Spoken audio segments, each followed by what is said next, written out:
With the public holiday for Matariki fast approaching, there is one Kura Kaupapa in the far north whose calendar and school curriculum is a little bit different. The Kura Kaupapa Māori o Tūtūtarakihi have set out to be one of the first kura to utilise te taiao, our natural environment, as the foundation of the curriculum, like doing maths by counting pipi or reading about the phases of the moon. They do this in conjunction with teaching the maramataka Māori, the Māori lunar calendar, as well as drawing on life skills to support whānau development. Mea nei te pūrongo a D'Angelo Martin. For most people, when they think of a classroom, what comes to mind isn't anything like here.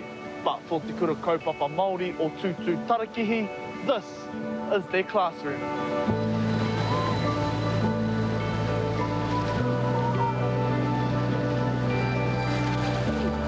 Mo etahi kura ko te rautaki matua ko te pepa me te pene. Engari tā Tūtūtarakihi e taia koe te ako i ngā momo marau katoa mā roto i ngā mahi o te taiao. He rereke te kura mo e nei rangatahi Māori. He pai ake i te noho ki roto ngā akomanga.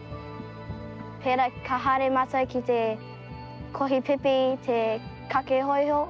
He haere ki te aripoka, me te hi ika, te ruku kaimoana. Nā te mea he kura taiao mātou. Iti te kura e rangi nui tōna mana. Toko hea ngā tauira ki konei nōni? Tori te kau. Tori te kau. Ko te whakaaro kia te kau tamariki ki te kaiako kotahi, kia pai au te o ki te wene. Kia taia te kura te pita ki te taiao. Ai, ai. He waru te kau ōrau o ngā mahi ako katakina ki te taiao, ko te toinga kei te rumāko.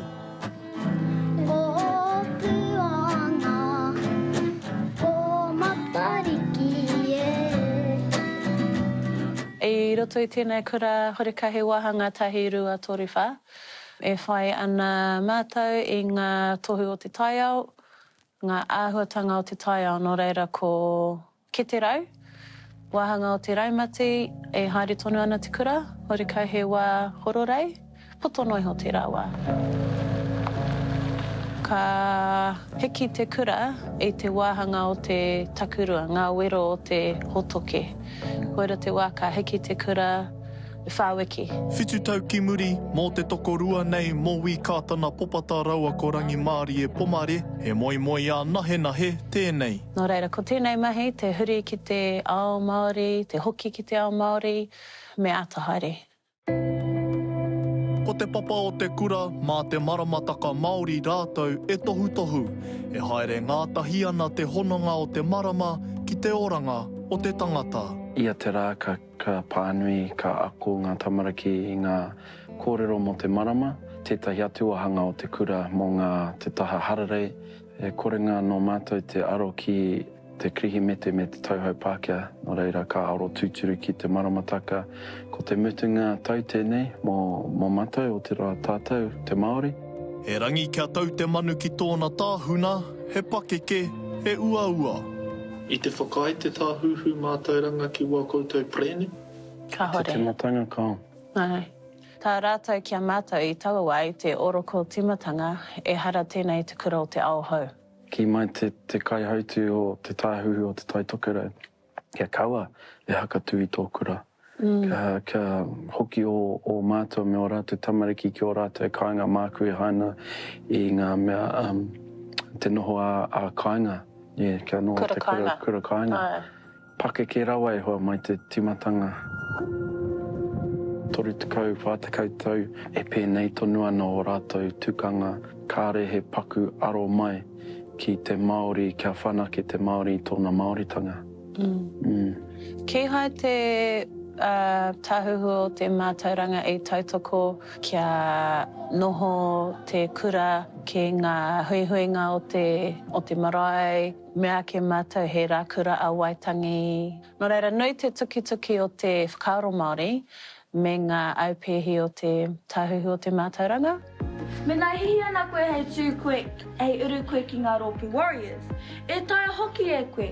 Hākua ngā ātetetanga I te tau 2018 I kōkiri tonu te toko rua nei kia whakatūria te kura, ki roto I tētai hēti ki tō raua nei papakainga, tō 3 kiromita te matara I Kaitaia.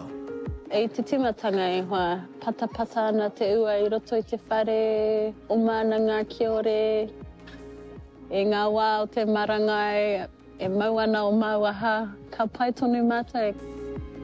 Haere nei te 3 tau, I whakamanahia e te tāhuhu o te mātauranga, te tū motuhake a Tūtūtarakihi, hei kura. Nui ngā hua I puta e hoa. Ienei tau e rima. Hauro e nei tamariki puta mai ngā kura Pākehā. Rai tō mamai ki I roto I tēnei kura hore kaureo. Hore kaureo no ngā whānau, no reira ko tā mātou, he aki, he āwhina, he poi. Rai nānei, he reo Māori nahe ki tēnei kura. Ko hona mai ngā whānau ki ngā akoranga reo. No reira, he whanake ana. E hara I te mea ko te reo nahe tērā kua pua waitia, ko ngā mōhiotanga o ngā tamariki ki te tāiau hoki tērā. I kata mai e tahi kia mātou, nā te kaha o mātou te puta ki te moana ki tātahi me te tiro ki te au o te wai noiho. Ka pōhe he tai he hipi mātou, ngā iwi hipi engari he mea nui e hara ko te puta ki te kohi mā tai noiho engari he hakaako ki te tamaiti me te tuku I ngā pūrākau tuku iho mai. Pāna kia tangaroa hine moana, te aukaho te wai ngā haumarutanga. Ko matariki tērā kua rewa ki te pai, nā ko te whakarite mō te tauhau Māori te haere ake nei. He mea rereke rawa te huri I ngā rā, engari hihi anau te huri I ngā haura o te kura.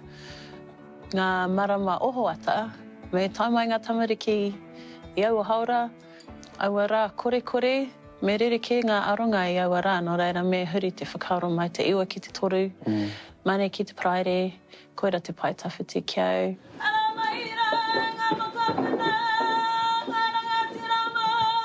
I mua atu te hikumutu o te tau, ko ngā whānau tērā e hūro ana I ngā tauira, I a rātou kua eke ki ngā taumata tike.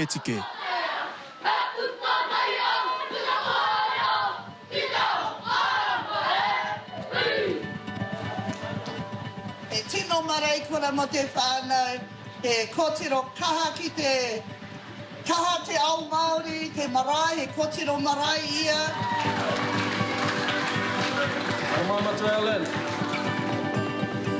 Nā te ke panuku o tēnei kura, anō nei ngā wai kua ripo. E tai e kura Pākehā hoki, I ana kia ako I enei mātauranga. Nō reira he wero nui mō tātou o te hiku, kia ako I enei mātauranga anō, kia hahu anō enei pukenga, me kaha ke tātou. Kaha ke tātou te Māori te hakatui ngā Kura Kaupapa Māori. Kei reira te oranga mō tātou te Māori. Hei ngā tautata nei, ko te whāinga kia āpiti atu he kohanga reo me tētahi whare kura. E hakapono ana mātou, he rongoa kei roto I ngā mahi a ngā tupuna. Te hahu ake I wetahi o era tikanga kua ngaro, hei painga mō tēnei ao hurihuri.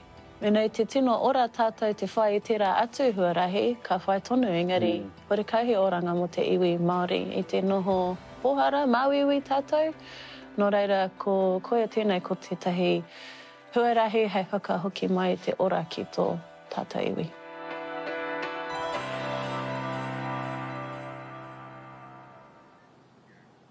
E ao te kura. Now, the Ministry of Education told the hui that, quote, the establishment of Te Kura Kaupapa Māori o Tūtūtarakihi delivers on education objectives for ākonga Māori, tamariki and rangatahi to be able to access kaupapa Māori learning where they and their whānau are connected and engaged. Kura Kaupapa Māori settings deliver great educational achievement and wellbeing outcomes for their ākonga Māori and their whānau, end quote.